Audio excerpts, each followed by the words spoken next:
vamos lá. Vamos começar aqui o nosso tema. Meus amigos, as eleições estão começando a ganhar vários contornos, né? Ontem eu comentei pouco, mas Ronaldo Caiado se tornou pré-candidato pelo PSD. Uma decisão que deixou o Leite revoltado. Uma decisão que contraria a tese do Kassab de que estou construindo um caminho do centro contra a polarização, que é aquela conversa meio mole, né? Basicamente, o Caiado, ele é um candidato bolsonarista.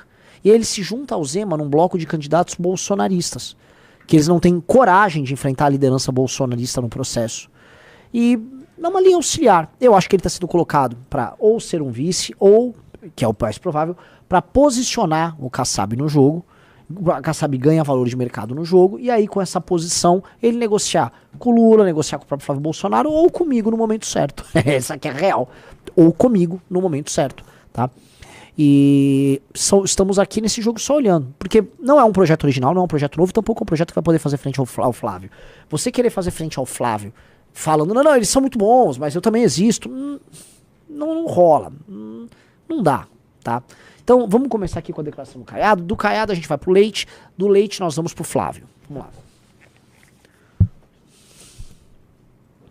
Não suporta mais viver uma situação que tem sido uma constante nesses últimos anos. A polarização, ela é sustentada por um projeto político, por aqueles que realmente se beneficiam dela. O primeiro ato vai ser exatamente anistia ampla, geral e restrita, replicando aquilo que Juscelino Kubitschek soube fazer com muita maestria a todos aqueles que rebelaram realmente com a verdadeira tentativa de golpe pela aeronáutica, onde ele disse, me deixem trabalhar e vamos realmente pacificar o Brasil. No momento que ele se declara candidato, pré-candidato, que seja, a reação dele é afirmar o Bolsonaro como o alfa e o ômega da discussão. Aí ele fala contra a polarização e a resposta dele é tomar um lado na disputa. Quebrar a polarização significa duas coisas. Ou você, como um dos lados da polarização, se derrota o outro lado, aí você vira o lado hegemônico, não tem polos, é uma coisa una. Ou significa uma terceira força irromper e destruir as outras forças. Ela não vai irromper sendo, vamos dizer, sou de centro, sou calmo, Isto não existe. Eu falei uma força maior, não será uma força menor que vai irromper.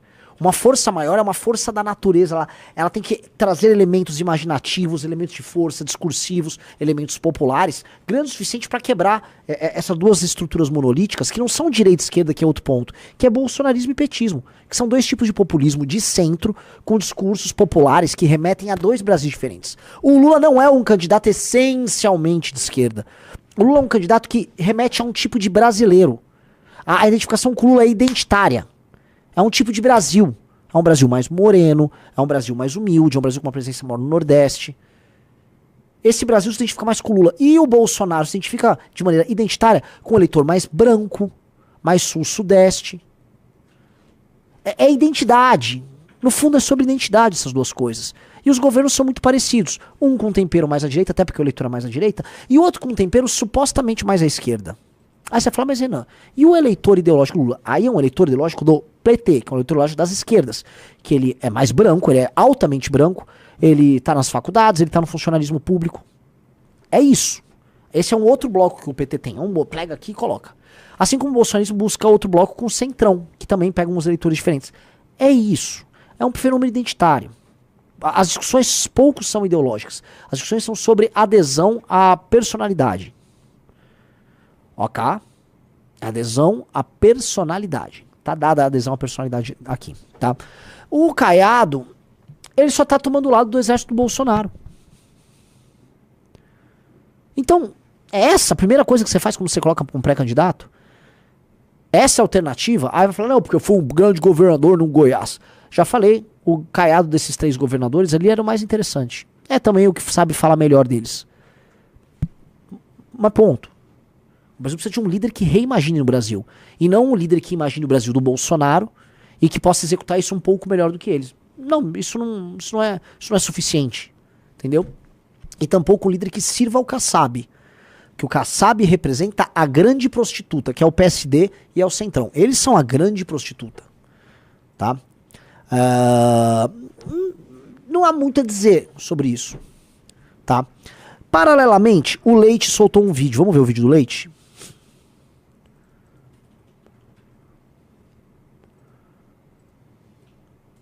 Pessoal, like na live, qual que é o vídeo dele? Sabe? Tá, é só pegar aí que tem um vídeo. Esse aí. Tomou uma decisão importante. Hoje o meu partido, o PSD, tomou uma decisão importante ao definir o seu caminho para a eleição presidencial. Embora essa decisão desencante a mim, como a tantos outros brasileiros, pela forma como insistem em fazer política no nosso país, eu não vou discutir essa decisão. Mas isso não significa ausência de convicção. Ao longo dos últimos dias, o que eu vivi foi algo que me marcou profundamente. Eu recebi manifestações de apoio de lideranças políticas, de economistas que ajudaram a construir momentos importantes do Brasil, de pessoas da sociedade civil, de cidadãos comuns. E todas essas vozes apontavam na mesma direção. Existe sim no Brasil um desejo forte, talvez ainda silencioso, mas muito real, por mais equilíbrio, por mais sensatez, por mais respeito. Um desejo por uma política que não precisa gritar para ser ouvida, que não precisa dividir para existir, que não trate quem pensa diferente como inimigo. O Brasil está cansado, muito cansado de uma disputa que aprisiona o debate entre os extremos. Pausa. O termo que o Leite usou foi cansado. E de fato, se tem uma característica que define boa parte do eleitor que não está polarizado, ou seja, que não aderiu aos agentes políticos hoje majoritários, é que ele é cansado para tratar de política, porque ele é desinteressado sobre o assunto. Só que o problema é que quem está cansado não tem energia, Leite. E eis o erro estratégico. O erro estratégico de todas as alternativas de centro é que elas permanentemente estão cansadas. Ah, eu tô cansado disso aí. Cara, eu não tô cansado, eu tô cheio de energia. E a nossa galera tá cheia de energia. E você não tem que pegar uma galera que tá cansado. Quem tá cansado tá tipo, tá com essa galera! Entendeu? Tem galera que tá pistola, tá cheio de energia. Tem que estar a fim de rodar o Brasil, de arrumar as brigas pra serem arrumadas. É energia. E é muito importante que você tenha usado esse termo. E veja só como eu vou amarrar os temas. Em 2006, procure o movimento Cansei, riso, Google, movimento Cansei Dória. Ele montou um movimento contra a corrupção chamado Cansei. Tá? Aqui, isso, 15 anos do movimento Cansei. E o movimento Cansei foi fundado pelo Dória e por alguns empresários, chamou alguns artistas, tipo Fafá de Belém, essas coisas pra estar presente. Eles fizeram um ato na Sé.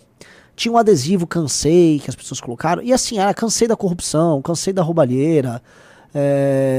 Cansei. Eles usaram o negócio do avião da TAM que caiu, que foi muito culpa também da falta de gestão que havia. Botaram famosos, botaram web. Eles tentaram pegar o movimento Cansei, uma espécie de vibe das diretas. E eu entendo porque o Dória fez isso. Veja, eu organizei manifestações 10 anos depois, né? 14, 15, 16. Essas manifestações que a gente fez, eu tentava olhar o que a gente tinha de referência no passado para apelar para o imaginário das pessoas. Vinha o Fora Collor e vinha as diretas. Ou seja, um movimento dos 92, 93 e um movimento de 85. Mas você tem que inovar. Você tem que entender a energia, o novo momento, as novas tecnologias. À época, o Dória, ele foi beber no movimento das diretas. E aí ele criou ali um movimento velho, ele próprio cansado. Quando você cria um movimento que chama Cansei, e você chama pessoas com uma linguagem cansada, você cansa. Não sei se você consegue achar no YouTube o Lobão falando sobre o movimento Cansei. O Lobão, na época, eu assisti o Lobão tinha montado um programa de debates na MTV. Lobão Cansei. Não tem aí, né? Tenta procurar MTV. Desce, vamos ver. Não. Não tem, né? Mas o fato é, o Lobão zoava muito o movimento Cansei. Ele até criou um movimento, tinha a camiseta da Cansei escrita num fundo preto, e aí ele montou uma camiseta que era o Payday, mas não fui eu. Né, que era pra zoar o Cansei. Até na época eu tinha ficado meio bravo. Lobão, alguém tem que fazer alguma coisa. Que bom que aqueles caras estavam fazendo. Mas, né, naquela época eu tinha meus 22 anos, tava trabalhando, já tava crescendo lá, tocando negócios, aprendendo, trabalhando com amigos, trabalhando com todo mundo que eu conhecia. Eu já tava naquela fase workaholic. E eu simplesmente abdiquei de fazer a luta política. Mas eu fiquei na época curioso. Então, isso remete ao Dória, que nós vamos falar daqui a pouco. Mas o movimento Cansei e o argumento dos cansados não vence. Ficar cansado não ganha. Quem tá cansado perde. O cansado tá cansado. Tá? E aí o discurso do Leite, portanto, não passa energia. Se não passa energia, não passa liderança. E é isso. Vamos lá. Volta lá.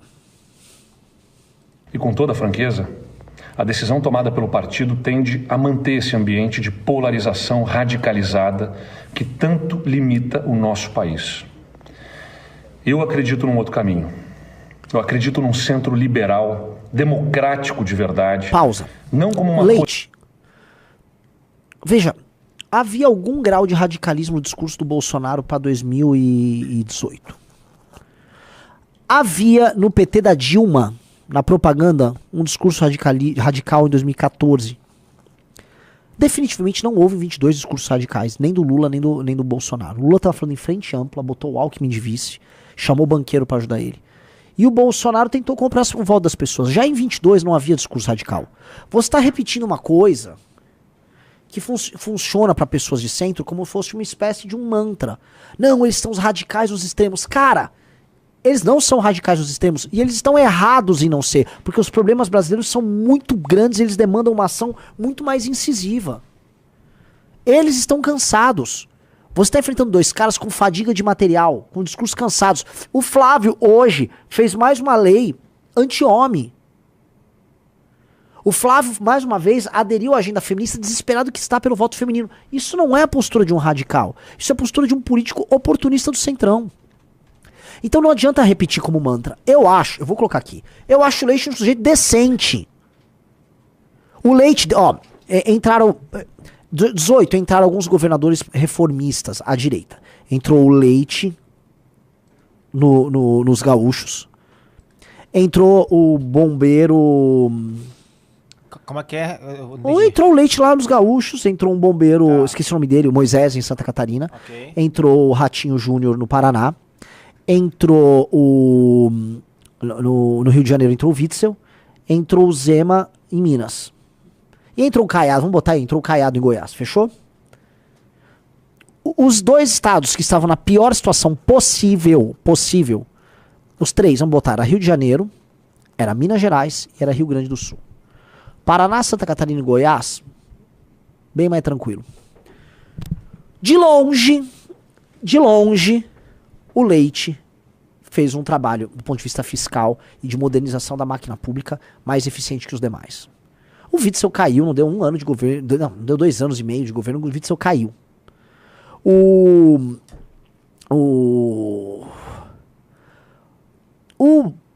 Zema tá entregando uma dívida fiscal gigantesca, as contas públicas em Minas estão longe de estar resolvida.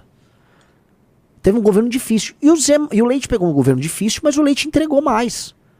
Então o Leite é um cara que tem a propor em termos de entrega. Quando você olha as entregas do Leite, você fala, tá... Um cara que tenha contribuído. Só que este discurso do Leite não dá. Esse discurso do Leite é negar a realidade. E não dá pra ficar negando a realidade. Vamos voltar. A quinta série não aguenta aqui, desculpa. Posição de conveniência, mas como compromisso com a conciliação, com o diálogo. Nossa, um cara gaúcho botou assim nos comentários. Que papo é esse, guriada? Vamos lá. Construção de soluções reais. Um centro que olha para o futuro, não fica olhando para os conflitos do passado. Foi isso que juntos nós começamos a construir. Mesmo que a gente não tenha uma candidatura formalizada, nós ajudamos a mostrar que existe espaço e, mais do que isso, necessidade de um projeto nacional sólido, responsável e equilibrado. E eu fico sinceramente, muito emocionado com cada apoio que eu recebi. Isso não termina aqui. A política é dinâmica e jornadas como essa não se encerram com uma decisão partidária. Essa jornada continua na sociedade, continua nas ideias, continua naquilo que a gente planta. Se não for agora, vai ser logo ali adiante.